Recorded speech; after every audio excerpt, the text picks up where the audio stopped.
I am the Tofu Golem. Please enjoy the video. You'll begin by ensuring the essentials: a valid Azure subscription, contributor role, and the Latch Rin package. Once you have those, log in using As Login and select the target subscription with As account set. Next, create or verify a service principal and capture its app ID, tenant, and secret.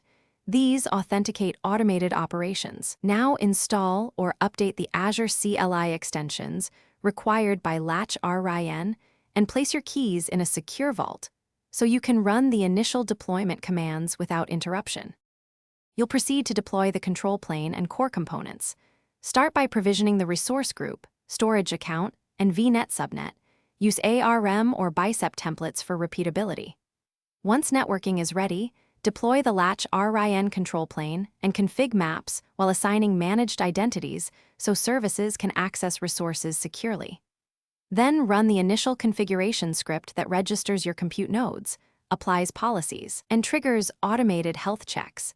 Make sure to watch logs and resolve any permission errors before moving to scale.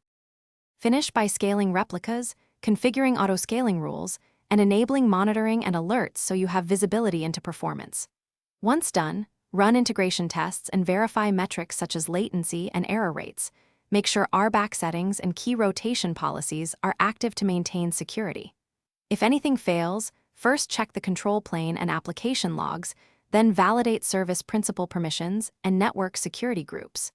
If needed, restart the specific failed pods or services and rerun the failing step to confirm resolution. Thanks for watching. Consider subscribing if we helped you today.